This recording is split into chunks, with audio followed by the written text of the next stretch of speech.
오늘 우리에게 주시는 하나님 말씀은 에베소서 2장 4절에서 9절까지입니다. 우리 하나님 말씀 자리에서 일어나셔서 함께 합독하시겠습니다. 에베소서 2장 4절에서 9절까지 말씀 함께 합독하십니다. 그러나 하나님은 자비가 넘치는 분이셔서 우리를 사랑하신 그 크신 사랑으로 말미암아 범죄로 죽은 우리를 그리스도와 함께 살려주셨습니다. 여러분은 은혜로 구원을 얻었습니다. 하나님께서 그리스도 예수 안에서 우리를 그분과 함께 살리시고 하늘에 함께 앉게 하셨습니다. 그것은 하나님께서 그리스도 예수 안에서 우리에게 자비로 베풀어 주신 그 은혜가 얼마나 풍성한지를 장차 올 모든 세대에게 드러내 보이시기 위함입니다. 여러분은 믿음을 통하여 은혜로 구원을 얻었습니다. 이것은 여러분에게서 난 것이 아니요 하나님의 선물입니다. 행위에서 난 것이 아닙니다. 그러므로 아무도 자랑할 수 없습니다. 아멘. 자리에 앉으면서 같이 인사합니다. 하늘 복 많이 받으세요. 하늘 복 많이 받으세요. 하늘 복 많이 받으세요. 하늘 복 많이 받으세요. 하늘 복 많이 받으세요. 오늘 말씀은 예수님과 함께 누리는 승리의 삶이라는 말씀으로 함께 은혜를 누리겠습니다. 우리 한국인들의 종교 생활과 의식 조사에 따른 보고서에 따르면은 기독교인들 대상으로 신앙생활을 하는 이유를 조사했다고 합니다. 왜 신앙생활하느냐, 왜 교회를 다니느냐, 이걸 놓고 신앙생활을 하는 이유를 조사했는데, 여러분은 왜 신앙생활하고 교회 나오십니까? 1위가 무엇이었냐면은 조금 된 거예요. 그러나 2013년 조사예요.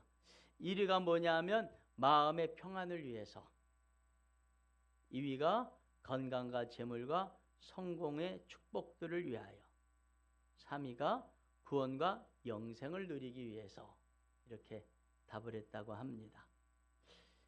1998년도 조사에서는 1위가 구원과 영생의 삶을 살기 위해서, 이렇게 답을 했는데, 이게 2013년, 아마 지금은 더 할 거예요. 이게 3위로 되어버렸고 마음의 평안을 위해서가 1위가 됐습니다. 이걸 한번 가만히 유추해 보면은 이렇게 해석을 할 수도 있을 것 같습니다. 1998년도의 크리스찬들보다 2000년대를 살아가는 크리스찬들이 마음의 불안감을 더 느끼고 있다. 그래서 1998년도의 크리스찬들은 영적인 데 관심을 많았는데, 이제 2000년대를 살아가는 크리스찬들은 지금 이 마음이 불안이 많으니까 마음의 평안을 위해서 뭔가를 의지할 때를 찾다가 교회를 나온 거죠. 이걸 우리가 어떻게 또 알 수 있냐면요, 2024년 조사입니다. 크리스찬들을 대상으로 조사를 했는데, 점을 보거나 무당을 찾아간 사람들이 과연 몇 %일까를 놓고 기독교인들 1000명을 대상으로 조사를 해봤는데, 19세에서 34살까지의 청년 계층 중에서 45%가 타루, 점, 무당을 찾아갔다, 이렇게 이야기를 했다고 합니다. 우리는 뭐 그런 생각을 하지 않겠습니까? 그냥 교회를 가지, 왜 교회 가서 하지, 왜 그러냐 그러는데, 뭐 여러 가지가 있겠지만은요, 지금 당장 불안한 것을 어디 가서 좀 이야기를 해야 되는데, 교회에다가는 잘못 이야기했다가는 소문이 날 것 같은 두려움이 있고, 두 번째로는 교회 다니는 사람들은 계속 볼 사람들이니까 아예 생면부지에 낯선 사람 쫓아가서 자기 불안한 속마음을 좀 털어놓고 안정과 위로를 얻기 위함이 아니겠느냐, 이렇게 해석을 하는 분들이 계십니다. 그런데 어찌됐든지 간에 안타까운 일이죠. 그렇죠? 네, 크리스찬으로서 마음의 불안을 가지고 계속해서 살아간다고 하는 것은 솔직히 좀 문제가 있는 신앙생활입니다. 오늘날에 보면은 많은 크리스찬들이 거리로 쏟아져 나와서 정말 저분이 크리스찬인 건 맞나 싶을 정도의 극단적인 소리를 내는 분들이 있습니다. 큰 소리로 누구를 죽여야지 된다, 처단해야 된다, 없애야지 된다, 이 나라를 뒤집어야지 된다. 뭐 어디를 쳐들어가서 부숴야지 된다. 뭐 이런 선동을 하고 그것에 따라다니는 사람들도 있는 것을 봅니다. 여러 사회학적인 현상으로 보겠지만 저의 영적인 눈으로 해석을 해보면요, 불안의 표시예요. 사람들은 불안할수록 목소리를 크게 내고, 불안할수록 나를 불안하게 하는 대상을 제거해야 마음에 평안이 오는 거예요. 그래서 지금 극심하게 불안한 거예요. 왜 불안하냐면은 누리던 것을 잃어버릴까 봐, 빼앗아 버릴까 봐. 극단적인 불안 가운데 있는 사람들이 종교의 이름을 빙자해서 거리에 나와서 사람들을 선동하고 있는 겁니다. 우리 사랑하는 성도님들은 그런데 미혹당하지 마시기를 주님의 이름으로 권면합니다. 여러분, 기독교는 세상에 갈등을 조장하는 종교가 아니에요. 기독교는 세상에 평화를 주는 종교지요. 기독교는 원수라도 품어주고 사랑하는 종교지. 기독교가 어디, 예수님이 어디 나가서 누구를 죽이라고 얘기하셨고 처단하라고 얘기하셨고 그 사회를 전복시키라고 어디 얘기하셨습니까?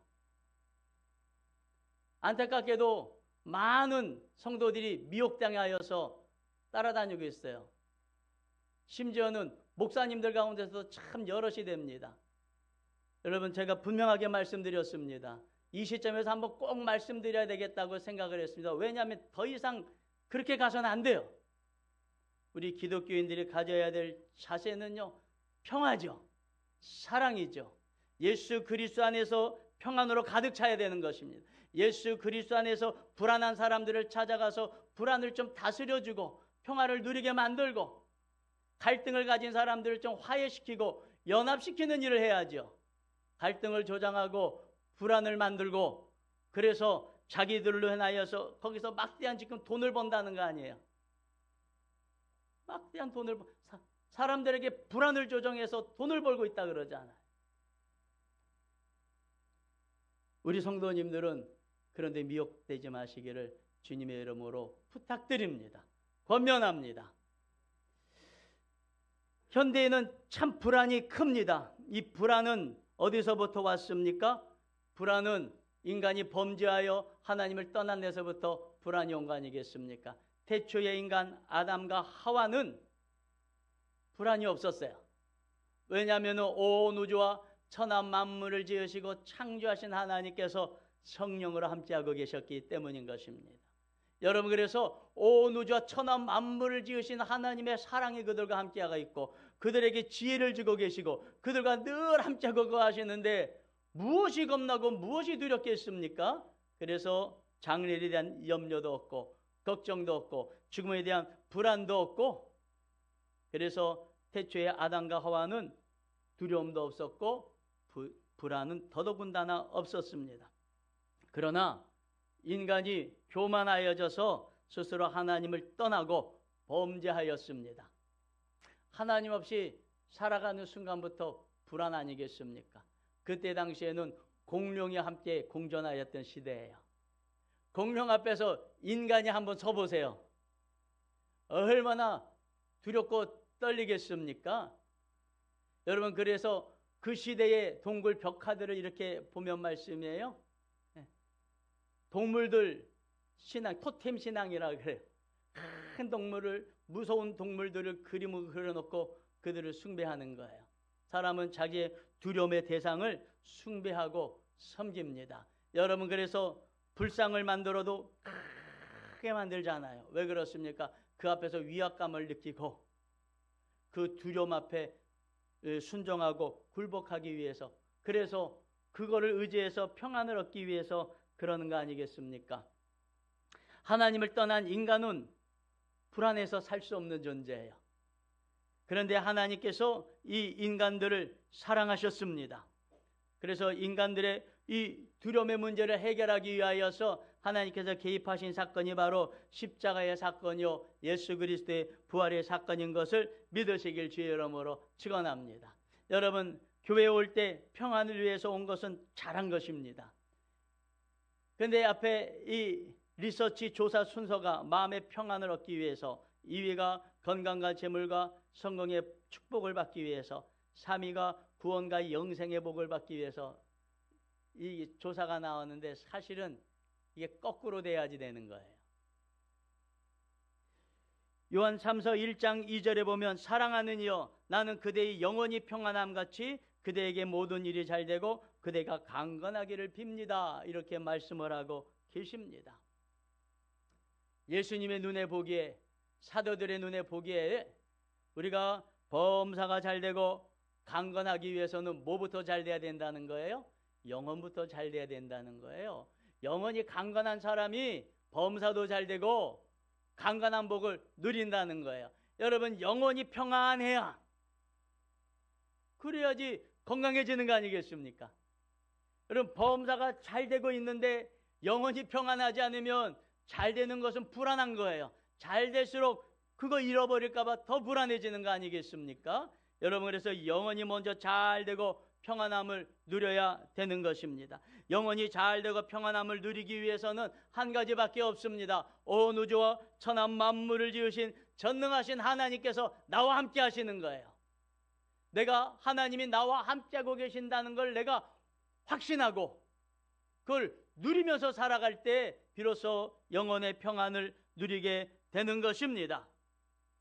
그러면 우리가 어떻게 하나님이 나와 함께하고 계시겠습니까? 그거는 바로 예수 그리스도를 믿을 때에 하나님이 나와 함께하겠다는 역사가 나타나는 것입니다. 에베소 2장 8절에 이렇게 말씀합니다. 여러분은 믿음을 통하여 은혜로 구원을 얻었습니다. 이것은 여러분에게서 난 것이 아니요 하나님의 선물입니다. 여러분, 구원은 무엇입니까? 하나님과 원수되었던 우리가 하나님의 전폭적인 사랑, 하나님의 무조건적인 사랑 안에서 살아가는 것이 바로 구원 아니겠습니까? 반드시 죽을 수밖에 없는 내가 살아날 수 있는 기회를 갖는 것이 구원 아니겠습니까? 반드시 심판받아서 지옥에 가야 될 내가 하나님의 자녀가 되어지는, 하나님의 나라의 백성이 되어지는 영광 가운데 살아가는 거 아니겠습니까? 죄악의 저주 가운데서 영원히 살아가야 될 내가 아브라함의 이 복을 이 땅 가운데서 누리며 살아가게 되는 것이 바로 구원 아니겠습니까? 이 구원을 우리가 믿을 때에 하나님께서 우리에게 선물로 주셨다라고 말씀을 하고 계십니다. 그런데 교회 다니는 성도님들 45%가 점을 보러 다니고 마음이 불안해서 살 수가 없고 뭔가 문제가 있는 거 아니겠습니까? 뭐가 문제가 있는 걸까요? 구원에 확신이 없는 거예요. 하나님이 나와 함께하고 계신다는 확신이 없는 거예요. 오늘도 성경 말씀에 보면 에베소 교회 성도들, 그들의 마음에 구원의 확신을 흔들어내는 이론들이 있습니다. 그거는 무엇입니까? 너희가 예수 그리스도를 어떻게 믿기만 했다고 구원을 받느냐? 선행을 하고 율법을 지켜야 구원을 받는 거 아니겠느냐? 이런 이야기들을 하는 것입니다. 오늘날도 사탄 마귀는 계속해서 예수님을 믿는 성도들에게 죽는 그날까지 구원의 확신을 갖지 못하게 하려고 계속해서 이런 마음을 넣어줍니다. 여러분, 예수님을 믿었더니 하나님의 자녀가 되었다. 예수님을 믿었더니 갑자기 나의 신분이 변화되었다. 예수님을 믿었더니 내가 갑자기 지옥 가던 내가 천국에 가게 되었다. 이 사실은 사실 쉽게 믿어질 수 있는 사건이 아니죠. 왜냐하면 지금까지 내가 살아왔던 인생의 상식으로 봐서는 이건 거저 얻어질 일이 아닌 것입니다. 이 하얼빈에서 했던 제9회 동계 아시안 게임이 마쳤어요. 우리나라가 몇 위를 했어요? 요즘에 하도 세상이 복잡해서 관심이 없으시죠? 2위를 했어요. 2위를. 금 16개, 은 15개, 동 14개, 2위를 했어요. 1위는 중국이 하고 2위는 우리가 하고 3위는 누가 했냐면 일본이 했어요. 여러분, 다른 것보다도 중국한테 졌다는 것보다도 일본한테 이겼다는 것이 즐거워요. 일본을 이겼어요. 여러분, 그런데 만일 말이죠, 1940년대 일제 치하에서 더 이상 대한민국의 독립은 없을 거야 라고 생각해서 독립운동 하던 사람들마저 친일파로 돌아서던 그 시대에 우리가 혹시라도 타임머신이라는 것이 있어서 그걸 타고 가갖고 그 시대 사람을 만나서 여러분 2024년도 동계 아시안 게임에선 우리가 일본을 이기고 2위를 합니다. 우리나라가 피겨 스케이팅에서 남자, 여자, 싱글이 다 우승을 합니다. 쇼트트랙이라고 하는 분야에서는 금은동을 싹쓸이 해버립니다. 스피드 스케이팅에서 우리나라 여자 선수들이 다 금메달을 따버리네요. 스노우 이거 킥보드에서 우리나라가 다 1등을 해버리네요. 대한민국이 일본을 제치고 2등을 합니다. 그러면 1940년대에 살고 있던 그분들이 뭐라고 생각할까요? 거짓말이에요. 그런 일은 일어날 수 없어. 대한민국은 그런 일이 일어날 수 없어라고 생각합니다. 왜 그렇습니까? 그 시대의 상식이 그런 거예요. 그럼 여러분들에게 물어볼게요. 우리나라가 2등을 몇 번이나 했을까요? 2등을 몇 번이나 했을까요? 2번만 했다고 착각하지 마세요. 동계 아시안 게임이 9번이 있었는데 제가 얼추 이렇게 세어봤는데요. 5, 6번은 2등을 했어요. 왜냐하면 1980년대 후반부터 우리나라의 국력이 일본을 앞서가기 시작을 했다는 증거예요. 놀랍지 않습니까? 여러분 2025년을 살아가고 있는 한국 사람한테 우리가 일본을 이기고 동계 아시안 게임에서 2등을 했습니다. 이렇게 얘기하는데 우리나라가 그럴 수가 없어요. 우리나라가 어떻게 일본을 이길 수가 있겠어요? 절대 그런 일은 일어날 수 없습니다. 이렇게 말하는 한국 사람이 있다면 어떻게 생각하시겠습니까? 그분은 1940년대를 살고 있는 거죠. 2025년에 살고 있지만 그의 상식과 그의 지혜는요 뭐예요? 1940년대의 상황 속에서 그는 여전히 머물러 있는 거예요. 여전히 그 시대에 식민지 교육을 받은 그 생각 그대로 살아가고 있는 것입니다. 아마도 이런 말씀드리면 제가 80, 90 먹은 어르신들 중에는요 저건 아니야, 저건 TV 조작이야 이렇게 얘기하는 사람도 나올 거예요. 저런 일은 일어날 수 없어. 어떻게 우리가 일본을 이겨? 이렇게 말하는 사람 나올 수 있어요. 그럼 우리는 뭐라고 이야기하실래요? 뭐라고 이야기하실래요? 사실인데. 제가 무슨 말씀 드리려냐면 예수 그리스도의 십자가의 사건이 2000년 전의 사건이에요. 2000년 동안에 예수 그리스도의 십자가의 죽으심과 부활의 승리의 사건은 계속해서 간증이 되어지고 증거가 되어지고 있는데 말씀이에요. 애써서 그것을 안 믿으려고 하고 있는 사람들이 있다는 거예요. 그건 왜 그렇습니까? 그들의 지혜와 그들의 지식은 하나님의 지혜와 하나님의 지식에 있지 않고 사람의 지혜와 사람의 지식과 사람의 경험에 머물러 있기 때문에 그런 것입니다. 우리가 지난주에 관점을 바꾸라고 말씀하였습니다. 여러분, 우리의 구원은 사람의 상식, 사람의 지식과 경험으로 이루어진 것이 아니에요. 우리에게 주신 하나님의 구원은 하나님의 지식, 하나님의 능력, 하나님의 관점으로 이루어진 것입니다. 여러분, 그래서 사람이 아무리 이해하려고 해도 이해가 되지 않는 사건이에요. 1940년대를 살아갔던 사람들이 어떻게 일본을 이길 수 있느냐고 아무리 그 시대의 지혜와 지식을 가지고 총동원하여서 고민을 해봐도 이건 해결될 수 없는 거예요. 그러나 2025년을 살아가는 우리에게 있어서 일본은 얼마든지 이길 수 있는 대상인 거예요. 무슨 말씀인지 이해가 되시죠? 여러분, 우리는요 관점을 바꿔야 되는 것입니다. 우리의 관점은 하나님의 관점, 하나님의 시선, 하나님의 눈으로 나의 구원의 사건을 들여다봐야 되는 것이에요. 하나님의 관점, 하나님의 눈, 하나님의 지식으로 나를 보는 사건이 바로 믿음인 것이에요. 온 우주와 천하 만물을 지으신 하나님이시라면 능히 하실 수가 있다, 못하실 이유가 없다 하는 관점이 생기는 것입니다. 그러나 사람의 관점으로 보면 이건 도저히 일어날 수 없는 일인 거예요. 그래서 오늘 성경은 사람의 이야기를 하지 않습니다. 하나님께서 우리에게 구원의 확신을 주시기 위하여서 하나님의 이야기를 하고 계시는 거예요. 여러분, 그래서 우리는 우리의 눈을 돌려서, 우리의 관점을 돌려서 하나님의 눈으로 예수 그리스도의 십자가의 사건을 봐야 되는 거죠. 첫째로 하나님은 우리에게 이렇게 말씀해 주십니다. 우리가 구원받게 된 동기는 어디에 있느냐? 우리에게 있지 않고 하나님에게 있다는 거예요. 우리 4절 말씀 같이 읽겠습니다. 4절 말씀 읽습니다. 시작. 그러나 하나님은 자비가 넘치는 분이셔서 우리를 사랑하신 그 크신 사랑으로 말미암아 우리를 구원해 주셨다는 거예요. 저기 어디 사람에게 동기가 있습니까? 그들이 죄에서 벗어나서 선하게 살고자 노력했기 때문에, 그들이 앞으로는 좀 나아질 기미가 보였기 때문에 그런 말씀이 없잖아요. 하나님이 보시기에 너무나도 지옥 가는 저와 여러분들이 불쌍한 거예요.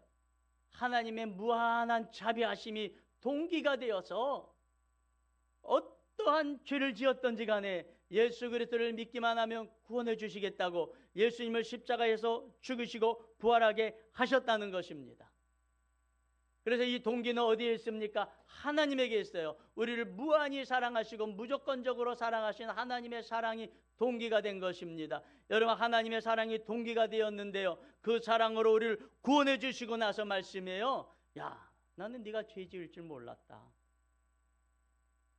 네가 이렇게 내가 하라는 대로 안 하고 불순종하며 살아갈 줄 몰랐다. 내가 좀 너를 고려해 봐야 되겠다. 내가 너를 자녀 삼은 것 내가 한번 고려해 봐야 되겠다. 이렇게 말씀하실 리가 없다는 거예요. 사람은 마음이 변해요. 이랬다, 저랬다, 좋아했다, 싫어했다, 사랑했다, 미워했다. 사람은 변해요. 그러나 하나님은 변하지 아니하십니다. 왜냐하면 하나님의 사랑의 동기는 우리에게 있지 않고 하나님의 본체, 본심에서 나오기 때문에 그래요. 우리를 사랑하시는 마음, 우리를 긍휼히 여기시는 마음은 하나님 안에서 자발적으로 나오시는 마음이에요. 우리는 하나님의 이름을 여호와라고 부릅니다. 여호와라는 뜻은 스스로 계시는 분이라는 뜻이에요. 스스로 계시는 분은 자존하신 분이라는 뜻이에요. 자존하신 분이라는 뜻은요, 그 마음의 생각과 감정과 결정이 외부로부터 영향을 전혀 받지 아니하시고 하나님 스스로 그렇게 생각하시고 하나님 스스로 그렇게 느끼시고 하나님 스스로 그렇게 판단하시고 하나님 스스로 그렇게 결정해서 행하신다는 거예요. 우리는 환경으로부터 영향을 받고 사람으로부터 영향을 받지만 하나님은 전혀 그러신 분이 아니라는 거예요. 저와 여러분을 사랑하신 건 하나님 마음이에요. 왜 나를 사랑하셨습니까? 왜 이렇게 부족한 나를 사랑하셨습니까? 왜 이렇게 변덕쟁이인 나를 사랑하셨습니까? 왜 이렇게 신의를 지키지 못하는 나를 사랑하셨습니까? 왜 이렇게 연약한 나를 사랑하셨습니까? 우리가 하나님 앞에 따져 물어봐도 하나님께서는 이 말밖에 하실 수가 없어요. 그냥 내가 너를 보니까 사랑하게 됐어. 내가 너를 보니까 사랑하게 됐어. 그냥 내가 너를 사랑하는 거야. 너의 존재 자체를 나는 그냥 사랑하는 거야. 할렐루야. 그래서 여러분, 우리는 나의 구원을 나에게서 찾지 마시길 바랍니다. 하나님에게서 찾아야지 십자가 사건이 이해가 되는 거예요. 하나님은 나를 무조건적으로 사랑하셔서 구원을 주신 거예요. 그래서 여러분, 구원의 확신을 받기 위해서는 이 사랑의 확신, 자비의 확신, 긍휼의 확신을 가지시길 주의 이름으로 축원합니다. 두 번째로 하나님의 관점을 얘기하고 계십니다. 우리 같이 5절 말씀 읽겠습니다. 시작. 범죄로 죽은 우리를 그리스도와 함께 살려주셨습니다. 여러분은 은혜로 구원을 얻었습니다. 이게 무슨 말씀입니까? 본래 죄로 인하여 내가 죽어야 되는데 예수님께서 십자가 달려 돌아가셨다는 거예요. 근데 하나님은 그걸 이렇게 해석하신다는 거예요. 내 아들 예수 그리스도가 십자가에 달려 죽은 것은 너의 죄를 사하기 위함이야. 하나님은 그렇게 해석을 하신다는 거예요.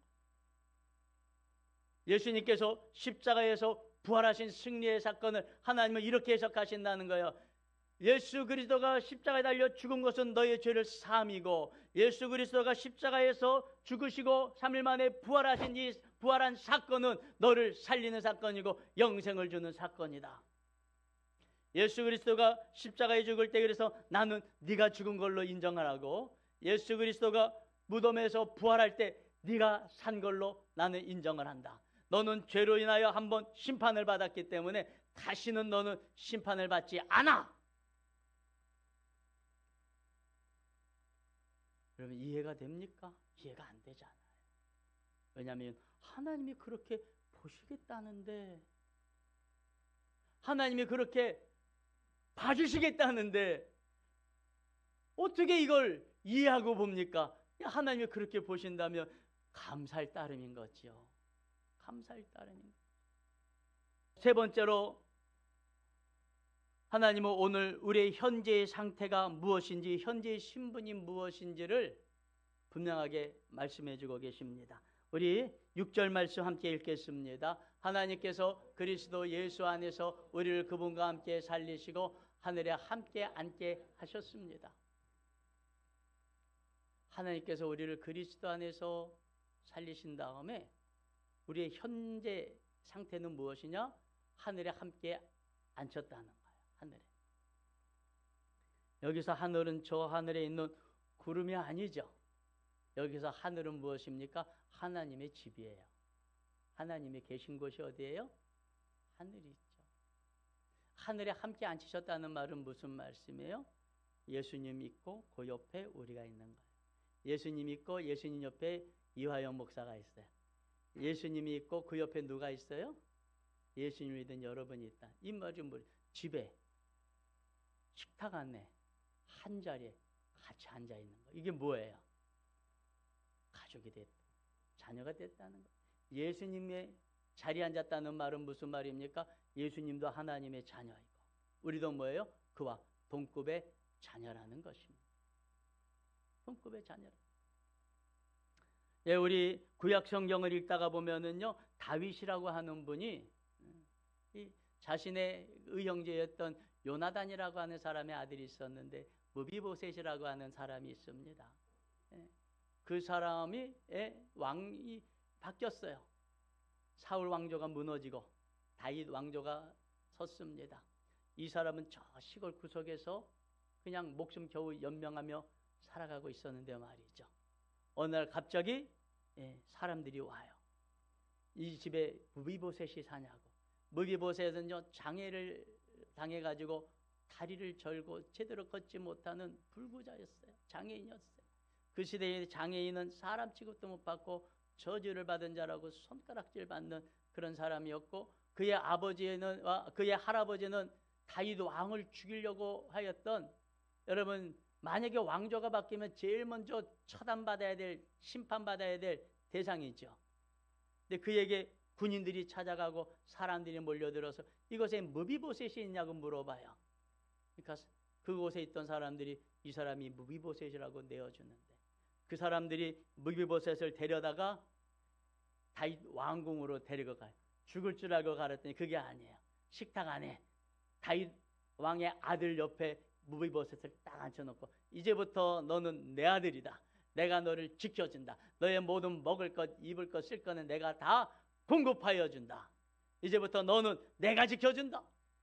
그래서 무비보셋이 다윗의 아들이 되어가지고 아들의 식탁에서 보호를 받고 그러고 사는 거예요. 할렐루야. 여러분, 이것이 이 말씀인 거예요. 우리를 살리실 때 예수 그리스도와 함께 살리셔서 우리를 하나님의 아들의 자리에 우리를 앉히셨다는 거예요. 이게 현재 우리의 신분이에요. 저와 여러분이 하나님의 자녀예요. 할렐루야.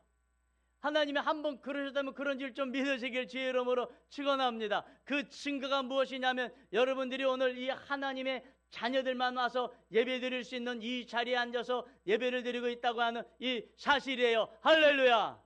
여러분 저를 한번 봐주세요. 저를 한번 봐주세요. 다 보셔야지 돼요. 할렐루야. 예. 그리고 다 같이 기도하는 마음으로 하나님 아버지 한번 불러보세요. 시작. 여러분 이게 아무나 할 수 있는 게 아니에요.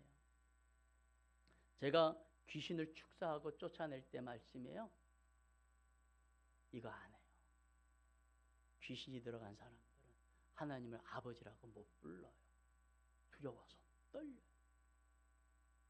저는 잘 몰랐는데요, 교회 문턱을 넘는 게 그렇게 무섭대요.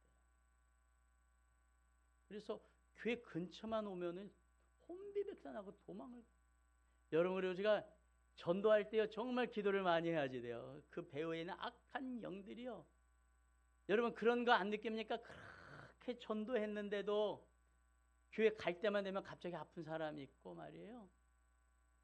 갑자기 없던 이유를 만들어 가지고 교회 안 나오려고 하기는 마음들이 막 생기게 만들고요.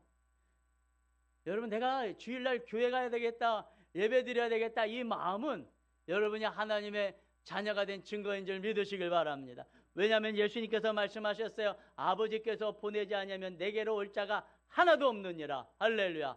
또 여러분들이 고개를 들어서 저를 보라고 이렇게 얘기한 거는요, 귀신 들린 사람은 강대상을 제대로 못 봐요. 강대상을 못 봐요. 두려워하고 떨어요. 자, 보니까 다들 그냥 강심장들이시네. 여러분들 예수님을 잘 믿으시길 바랍니다. 여러분들이 이미 예수님을 믿는 사람들이에요. 중요한 건 확신이 없으니까 자꾸만 여러분들이 불안하게 살아가는 것입니다. 확신 가운데 거하시길 주의 이름으로 축원합니다. 여러분, 그럼 우리가 어떻게 확신 가운데 거하게 됩니까? 확신 가운데 거하려면 내 생각이 바뀌고 관점이 바뀌어야지 되는 거예요. 내 생각과 관점을 바꿔주는 것이 바로 하나님의 말씀이에요. 에베소서 6장 10절 이하에는 우리를 전신갑주로 무장을 하라. 왜냐하면 사탄 마귀가 구원의 확신을 자꾸만 흔들어대니까. 사도 바울을 통해 하나님께서 전신갑주로 머리부터 발끝까지 무장하라. 근데 그 전신갑주를 한 단어로 정리하면은요, 말씀이에요. 말씀. 말씀으로 무장하라는 거예요. 말씀으로. 여러분, 올해 새해가 시작됐는데 여러분들 매일매일 성경 읽고 계십니까? 매일매일 성경 읽고 계십니까? 매일 말씀으로 무장하고 있습니다. 여러분, 세상에 우리를 불안하게 만들려고 어마어마한 뉴스를 홍수같이 하루 종일 쏟아붓고 있는데 어떻게 그 한가운데서 말씀 없이 살아갈 수 있습니까? 말씀으로 무장을 해야죠. 말씀을 읽고 또 읽고 읽고 또 읽고 말씀으로 무장하시길 바랍니다. 여러분, 교회에 함께하는 교회 밴드에 친절한 목사님께서 매일매일 20분 분량의 말씀을 올리고 계십니다. 제가 봐도 너무 친절해요. 제가 주변에 있는 목사님들한테 권면을 해요. 말씀을 읽어가지고 성도들한테 좀 올려봐 주세요. 성도들이 그나마 말씀을 볼 겁니다. 그래도 그거를 목사님들이 안 하셔요. 근데 저는 하고 있단 말이에요. 바빠서 못 읽겠다면은요, 일하면서 틀면서 들으시면 되는 거 아니겠습니까? 여러분, 어떻게든지 말씀에 가까이 하려고 내가 노력을 해야 되지 않겠습니까? 여러분, 저절로 생각이 바꿔집니까? 저절로 안 바뀌어져요. 우리는 이미 나면서부터 세상적인 생각, 세상 염려와 근심과 걱정에 우리는 포로 잡혀서 살아가고 있어요.